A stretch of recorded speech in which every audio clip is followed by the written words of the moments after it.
Hi viewers, welcome to our channel. Janasena party అధినేత పవన్ కళ్యాణ్ ఎక్కడి నుంచి పోటీ చేస్తున్నారో మీకు తెలుసా? ఇప్పుడు ప్రముఖ విశ్లేషకులు శ్రవణ్ కుమార్ గారి మాటల్లో ఆ విషయాలని తెలుసుకుందాం. Hello sir. హలో అండి. జనసేన పార్టీ అధినేత పవన్ కళ్యాణ్ గారు భీమవరం కాన్స్టిట్యుయెన్సీ నుంచి పోటీ చేస్తున్నారని తెలిసింది. అదొక్కటేనా, మరి ఇంకే కాన్స్టిట్యుయెన్సీ నుంచి కానీ వాళ్ళు పోటీ చేస్తున్నారా? ఈ విషయాలు మా ప్రేక్షకులకు తెలియచేయండి. రాబోయేటువంటి 2024 బహుశా ఏప్రిల్ కావచ్చు. ఎన్నికలు ఏప్రిల్లో ఫినిష్ అవుతుంది. అంటే మార్చ్ ఎండింగ్ కానీ ఏప్రిల్లోపు ఎన్నికలు వచ్చే అవకాశాలు ఉన్నాయి ఎక్కువ శాతము. ఆంధ్రప్రదేశ్ అసెంబ్లీ స్థానాలతో పాటు ఈ యావత్ దేశానికి పార్లమెంటు స్థానాలతో రెండు కలిపే ఉంటుంది ఎన్నికలు. గత ఎన్నికల్లో అనూహ్యంగా 175లో 151 ఓట్లు ఎమ్మెల్యే సీట్లు గెలుచుకొని అఖండ మెజారిటీతోటి వైఎస్ఆర్పీ పార్టీ జగన్మోహన్ రెడ్డి గారు ముఖ్యమంత్రి అయిన విషయం మనకు తెలిసిందే. అయితే అప్పుడు త్రిముఖ పోటీ జరిగింది. అంటే టీడీపీ పార్టీ సపరేట్గా పోటీ చేసింది, వైఎస్ఆర్పీ పార్టీ సపరేట్గా పోటీ చేసింది, జనసేన పార్టీ సపరేట్గా పోటీ చేసింది. త్రిముఖ పోటీ జరిగింది. దాంట్లో 151 అంటే మాటలేం కాదు. జగన్మోహన్ రెడ్డి వైఎస్ఆర్పీ పార్టీ అనూహ్యంగా గెలుచుకొచ్చాడు. కానీ జనసేన పార్టీ గ్లాస్ గుర్తుతో పోటీ చేసినటువంటి జనసేన పవన్ కళ్యాణ్ పార్టీ మాత్రం ఒకే ఒక సీటు మాత్రమే రాజోల్ నుంచి ఒక అభ్యర్థి గెలిచాడు. పార్టీ అధ్యక్షుడిగా ఒక మెగా ఫ్యామిలీ నుంచి వచ్చినటువంటి పవన్ కళ్యాణ్ ఎంత క్రేజీ అశేషమైనటువంటి అభిమానం ఉంటుందో మనకు తెలుసు. ఆయన మీటింగ్ అంటేనే కోలాహలం, ట్రాఫిక్ జాములు, కంట్రోల్ చేయలేని వ్యవస్థ, లక్షలాది మంది తరలి వస్తుంటారు. కానీ ఎందుకో బ్యాడ్ లక్లీ ఓటేస్తలేరు ఎవరు అతనికి. గతంలో 2019 ఎన్నికల్లో గాజువాక అండ్ భీమవరం నుంచి 2 స్థానాల నుంచి పోటీ చేశాడు. వాస్తవానికి భీమవరం నుంచి మాత్రమే పోటీ చేయాలనుకున్నప్పటికీ గాజువాక మీద కూడా ఆయన అనూహ్యంగా మళ్ళొకసారి రెండో నిర్ణయం తీసుకొని గాజువాక నుంచి కూడా పోటీ చేస్తానికి ముందుకు వచ్చాడు. గతంలో ప్రజారాజ్యం పార్టీ చిరంజీవి గారి పార్టీ తరఫు నుంచి గెలిచిన స్థానం కాబట్టి మళ్ళీ ఒకసారి అది సేఫ్టీగా ఉంటుంది అనుకుండొచ్చు. బహుశా అక్కడి నుంచి కూడా పోటీ చేయడానికి ఇంట్రెస్ట్ చూపాడు. దాంతో 2 స్థానాల నుంచి పోటీ చేశాడు. కానీ 2 స్థానాల్లో అనూహ్యంగా ఓడిపోవడం జరిగింది. ముఖ్యంగా గాజువాకలో మాత్రం స్వల్ప మెజార్టీతోనే ఓడిపోయాడని చెప్పొచ్చు. అది వచ్చేసి దగ్గర సుమారు 17,000 ఓట్ల డిఫరెన్స్ తోటి మాత్రమే వైఎస్ఆర్ పార్టీ గెలిచింది. 17,000 ఓట్ల డిఫరెన్స్ తోటి భీమవరంలో మాత్రం ఇంకా ఘోరంగా ఆయన ఓడిపోవడం జరిగింది. కేవలం 36,000 ఓట్లు వస్తే అక్కడ గ్రంథి శ్రీనివాసరావు గారికి 70,000 పై చిలుకు ఓట్లు వచ్చాయి. అంటే 50% డిఫరెన్స్ ఉంది. అంటే రన్నర్కి విన్నర్కి తేడా ఉంది. మొత్తం మీద పవన్ కళ్యాణ్ అట్టర్ ఫ్లాప్ అయ్యాడని దీన్ని స్పష్టంగా చెప్పవచ్చు.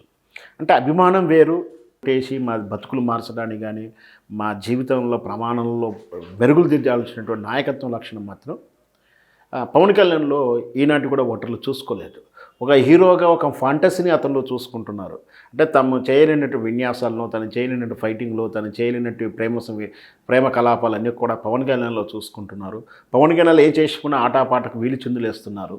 సో ఇంటరాక్ట్ ఇక్కడ అవుతున్నారే కానీ ఓటు వేసేటప్పుడు మాత్రం అతనికి కనెక్టివిటీ లేదని స్పష్టంగా అర్థమవుతుంది. ప్రజారాజ్యం పార్టీ కూడా ఆ విధంగానే కొంచెం ఫెయిల్ అయిందని చెప్పవచ్చు. చిరంజీవి గారు కూడా ఓడిపోవడం అనేది అసామాన్యమైన విషయం కాదు. అందులో పార్టీ తరఫున ఇతరులు ఓడిపోతే దానికి రీజన్ ఏదైనా చెప్పుకోవచ్చు. కానీ స్వయంగా చిరంజీవి లాంటి వ్యక్తి మొదటిసారి పోటీ చేస్తున్నప్పుడే ఓడిపోవడం అనేది కొంచెం అతనికి ఇన్సల్టింగ్గానే అనిపించింది. వాటికి సమాధానం చెప్పలేక కూడా ఇబ్బంది పడిన తరుణం చూశాం.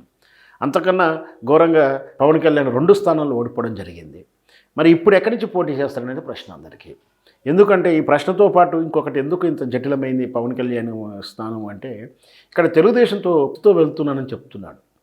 తెలుగుదేశంతో పొత్తుతో వెళ్తున్నాను, తెలుగుదేశంతో కలిసి ప్రయాణం చేస్తాను, మా ఉమ్మడి మేనిఫెస్టో ఉంటుంది, ఖచ్చితంగా అది ఏదైనా సరే తెలుగుదేశం ఇద్దరం కలిసే పోటీ చేస్తాము అనే బలమైనటువంటి కాన్సెప్ట్ అయితే ఎప్పుడు చాలా సభలను చెప్పాడు. దాని దగ్గర కార్యాచరణ చూపిస్తూ వస్తున్నాడు. మరి ఇద్దరూ పోటీ చేస్తున్నప్పుడు వాస్తవానికి మొదటి నుంచి కూడా ఉభయ గోదావరి జిల్లాల్లో, తూర్పు అండ్ పావుగో జిల్లాల్లో తెలుగుదేశం పార్టీకి చాలా పట్టునటువంటి స్థానాలు. ఎట్ ద సేమ్ ఈ పవన్ కళ్యాణ్ కానీ చిరంజీవి గారికి కానీ రాజకీయంగా చూసినా, సినిమా పరంగా చూసినా కూడా తూర్పుగోదావరి, పశ్చిమ గోదావరి జిల్లాలో వీళ్ళకి పట్టున్న అభిమానం లాంటివి ఎక్కువ. ఇద్దరు పోటీ చేస్తున్నప్పుడు ఇద్దరు ఆ స్థానాల్లో మరి భీమవరం ఈయనకి ఇస్తారా ఇయ్యరా? ఎందుకు మరి తెలుగుదేశం ఆల్రెడీ లీడర్స్ ఉన్నారు, వాళ్ళ ఓటు శాతం భయంకరంగా బలంగా ఉంది. చాలా సామాజిక వర్గాల ప్రకారం చూసుకున్నా తెలుగుదేశం పార్టీకి బలమైనటువంటి స్థానాలు మొదటి నుంచి కూడా ఉభయ గోదావరి జిల్లా నుంచి టీడీపీ స్థానాలు మంచి బలంగా వస్తున్నాయి.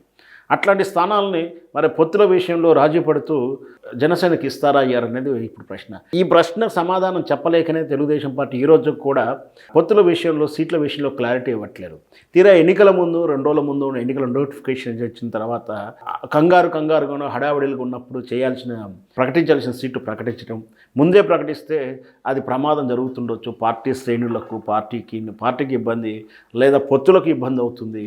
ఇప్పుడు వీళ్ళు మాత్రం కలిసి పనిచేయమంటున్నారే కానీ అంటే అన్ని నియోజకవర్గాల్లో చెప్తున్నారు మనం తెలుగుదేశంతో జనసేనతో కలిసి పనిచేయాల్సిందని ఆ పార్టీ కార్యకర్తలకు ఈ పార్టీ కార్యకర్తలు చెప్తున్నారు కానీ ఎవరు పోటీ చేయబోతున్నారో స్పష్టంగా చెప్పట్లేరు. కానీ కొన్ని సంకేతాలు వెళ్తున్నా ఎక్కడో ప్రమాదం ముందే ఉందని గ్రహించినటువంటి పవన్ కళ్యాణ్ భీమవరంలో నేను పోటీ చేస్తున్నాను సంకేతాలు ఇస్తూనే తెలుగుదేశం లీడర్లకు వాళ్ళకు మానసికంగా ప్రిపేర్ చేస్తూ వాళ్ళని వ్యక్తిగతంగా కలుస్తూ నేను పోటీ చేస్తున్నాను మీరు సహకరించాలి అంటూ అంటే తెలుగుదేశం చంద్రబాబు నాయుడికి డైరెక్ట్ చెప్పకుండానే కింది స్థాయి నుంచి నరుక్కుంటూ వెళ్తున్నాడు మనం చెప్పవచ్చు. అంటే ఆయన సేఫ్టీ చూసుకుంటున్నాడు. ఎందుకంటే ఈసారి కూడా ఓడిపోతే అసెంబ్లీలో పరువు పోతుంది ఆయనకు, రాజకీయ పార్టీ మనగడకే ప్రశ్నార్థకం వస్తుంది, పైగా పవన్ కళ్యాణ్ క్రేజ్కి కూడా మచ్చబడుతుంది. కాబట్టి గెలవడానికి తప్పని పరిస్థితి, ఖచ్చితంగా గెలవాల్సిన పరిస్థితులు, దాంతోపాటు పార్టీని కొంచెం నిలబెట్టుకోవాలి, క్యాడర్ నిలబెట్టుకోవాలన్నా, రేపు పార్టీ మనుగడ సాధించాలన్నా కనీసం ఒక 5-10 సీట్లు గెలవాల్సిన అవసరం ఉందని కూడా గ్రహించాడు. దీంతోపాటు అందరూ కూడా అనుకుంటుంది ఏంటంటే పవన్ కళ్యాణ్ సీఎం క్యాండిడేట్ అని. ఆయన కూడా నేను సీఎం కావాలని ఊరుతున్నట్టు కూడా తరచూ సభల్లో చెప్తున్నాడు. సీఎం పోస్ట్ అంటేనో క్రేజ్ ఉంటేనో లేదా ఉపన్యాసాలలో మాట్లాడుతూ వచ్చేది కాదు. అది గెలిచినటువంటి ఎమ్మెల్యేల మద్దతు ఉండాలి. మరి మద్దతు ఉండేటువంటి బ్రేక్ ఈవెన్ మ్యాజిక్ ఫిగర్ అంటాం మన రాజకీయ భాషలో. ఆ మ్యాజిక్ ఫిగర్ అన్ని సీట్లన్నా ఇతను పోటీ చేస్తాడా అంటే ఇక్కడ 150 అంటే దగ్గర 76 ఓట్ల సీట్లైనా రావాలి. మరి పవన్ కళ్యాణ్ మరి 76 స్థానాలైనా మనం పోటీ చేయబోతున్నాడా అంటే అది కూడా అవకాశం లేదు. ఎందుకంటే ఆల్రెడీ మనం 4:2:1% ఇప్పుడు చూస్తే ఇతనికి వచ్చే సీట్లు కూడా అన్నిగా లేవు. అంటే 50 స్థానాలే వస్తున్నాయి. అంటే 50 స్థానాల్లో వచ్చిన క్యాండిడేట్ సీఎం క్యాండిడేట్ అవ్వడానికి అవకాశాలు లేవు. అంటే సీఎం క్యాండిడేట్ కాదన్నప్పుడు ఓట్లు ఎలా పడతాయో కూడా క్లారిటీ భయపడుతున్నటువంటి విషయం. ఎందుకంటే సీఎం క్యాండిడేట్ కాదని స్పష్టంగా వెళ్తున్నప్పుడు సీఎం క్యాండిడేట్ పవన్ కళ్యాణ్కి ఎందుకు ఓటేయాలనే ఆలోచన ఓటర్లకు వస్తుంది. సో ఇవన్నీ దృష్ట్యా ఖచ్చితంగా సీఎం స్థానం అయితే పక్కకు పెట్టేసి ముందు గెలవడానికి మినిమం ఎమ్మెల్యేగా అసెంబ్లీలో అడుగు పెట్టడానికి విశ్వ ప్రయత్నాలు చేస్తూ సేఫెస్ట్ నియోజకవర్గమైనటువంటి భీమవరాన్ని ఎన్నుకుంటున్నాడు. బహుశా దీంతోపాటు అవుతే గాజువాక కానీ మళ్ళీ తిరుపతి స్థానాన్ని కానీ ఎన్నుకునే అవకాశాలు ఉన్నాయి. లేదా వైజాగ్ కూడా వెళ్తాడు అని కూడా ఒక మాట ఉంది. వైజాగ్లో క్యాపిటల్ విషయంలో అక్కడ ఘర్షణ వాతావరణం ఉంది కాబట్టి అక్కడ వైజాగ్లో కొంచెం పట్టు ఉంది. కొన్ని సామాజిక వర్గాల విషయాలు కానీ ఎక్కడైనా కానీ సెకండ్ స్థానంలో వైజాగ్, గాజువాక, తిరుపతి ఈ 3 స్థానాలు ఉన్నాయి. మొదటి ప్రయారిటీ మాత్రం భీమవరానికి ఇస్తున్నట్టు కూడా కొంచెం అవగాహన అర్థమవుతుంది. మనం వేచి చూద్దాం తీరా ఎన్నికలప్పుడు ఏ స్థానాన్ని ఫైనల్ చేసుకుంటాడు, ఎవరిని సమన్వయపరుచుకుంటాడు, అసలు ఈయన ఎన్ని సీట్లు తీసుకుంటాడు. సీట్ల విషయంలో తేడా వస్తే మరి 100% మళ్ళీ ఒంటరిగా పోటీ చేసే అవకాశాలు కూడా ఉన్నాయని కూడా కొంచెం వార్తలు లీక్ చేస్తున్నారు. అంటే అదొక రకంగా రాజకీయ ఎత్తుకోవడానికి చెప్పచ్చు. చంద్రబాబుకి భయపెడతానికి మీరు ఇవ్వకుంటే నేను ఒంటరిగా పోటీ చేస్తానని చెప్పడం కూడా లీకులు ఇవ్వడం అనేది అది రాజకీయ ఎత్తుకడ చూడవచ్చు. ఒకవేళ అదే పరిస్థితి నిజమైతే కూడా మళ్ళీ 175 పోటీ చేస్తే మంచి పరిణామం ఉంటుంది. ఓటు శాతం కూడా మంచి పెరిగే అవకాశాలు కూడా ఉన్నాయి. Thank you so much sir. Thank you అండి.